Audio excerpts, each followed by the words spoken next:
ਸਾਹਿਬ ਨੇ ਕਿਹਾ ਜੀ ਇਹ ਠੀਕ ਹੈ, ਉਹਨਾਂ ਦਾ ਹਿੱਸਾ ਹੈ ਮੁਲਕ ਦੇ ਵਿੱਚ, ਲੇਕਿਨ ਕੀ ਹਾਲ ਚਾਲ ਹੈ ਜੀ, ਠੀਕ ਠਾਕ ਹੋ? ਅੱਜ ਸਰ ਸਾਡੀ ਰੀਲ ਹੈ ਲੇਬਰ ਡੇ ਦੇ ਹਵਾਲੇ ਨਾਲ, ਅਤੇ ਮੈਂ ਬੈਠਾ ਜੀ ਕੰਮ 'ਤੇ ਆਪਣੇ ਦੂਰ ਦਰਾਜ਼ ਦੇ ਇਲਾਕੇ 'ਚ ਇੱਕ ਹਕੀਮ ਸਾਹਿਬ ਕੋਲ ਆਇਆ ਹੋਇਆ ਬੁਕਿੰਗ ਵਾਸਤੇ। ਕੱਲ੍ਹ ਮੈਂ ਬੌਸ ਨਾਲ ਗੱਲ ਕੀਤੀ, ਸਰ ਕੱਲ੍ਹ ਛੁੱਟੀ ਹੈ।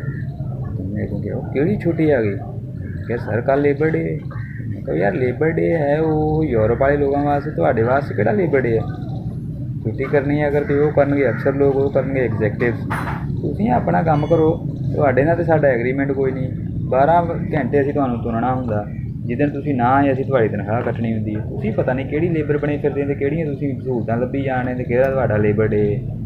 ਭਾਈ ਸੋਚਣ ਦੀ ਜ਼ਰੂਰਤ ਹੈ। ਉਹ ਖਬਰਾਂ ਹੀ ਸੁਣਿਆ ਜਨਾਬ, ਟਵੀਟ ਕੀਤਾ ਹੈ ਸਦਰ ਸਾਹਿਬ ਨੇ, ਉਹਨੇ ਕਿਹਾ ਜੀ ਅਸੀਂ ਰਾਜੀ ਤਹਿਸੀਨ ਪੇਸ਼ ਕਰ ਰਹੇ ਹਾਂ ਮਜ਼ਦੂਰ ਨੂੰ, ਉਹਨਾਂ ਦੀਆਂ ਬੜੀਆਂ ਕਾਬਸ਼ਾਂ ਹੈ। ਅਤੇ ਵਜ਼ੀਰ ਆਜ਼ਮ